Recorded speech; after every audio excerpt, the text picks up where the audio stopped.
Good evening from Washington, D.C., and thank you to those of you joining us from around the world for news from a Catholic perspective. I'm Lauren Ashburn. We are less than a month into President Trump's term, and General Michael Flynn is out as National Security Advisor. The president asked him to step down, and critics say it's a destabilizing blow for the new administration. Wyatt Goolsbee is at the White House with reaction. Wyatt.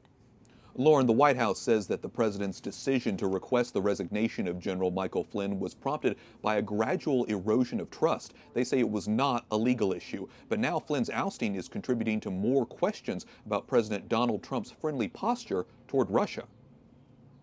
We got to a point not based on a legal issue, but based on a trust issue. Press Secretary Sean Spicer explaining what led President Trump to ask General Flynn to resign. Misleading the vice president and others, or the possibility that he had forgotten critical details of this important conversation, had created a critical mass and an unsustainable situation. That's why the president decided to ask for his resignation, and he got it. Last night, President Trump dodged questions on Flynn. Do you have confidence in Michael Flynn, Mr. President? Vice President Mike Pence has said Flynn did not discuss sanctions with a Russian envoy in December, but Flynn later conceded the issue may have come up. In his resignation letter, he writes, "I inadvertently briefed the vice president-elect and others with incomplete information regarding my phone calls with the Russian ambassador." Those conversations would breach diplomatic protocol and possibly violate the Logan Act, a law aimed at keeping private citizens from conducting U.S. diplomacy. There's a kind of internal discord. Joseph Capizzi, a professor of ethics at the Catholic University of America, says it could signal a real problem with Russia.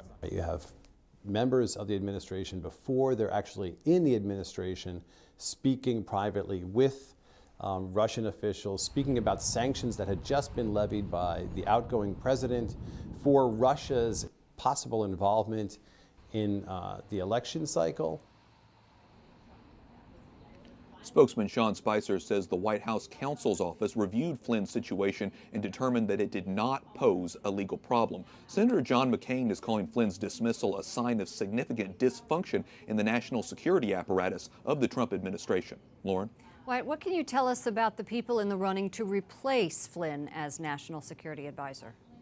Lauren, for now, the president has tapped retired Lieutenant General Keith Kellogg to be the acting National Security Advisor. He is one candidate to fill the role. Also under consideration is the former CIA Director David Petraeus and Vice Admiral Robert Harward.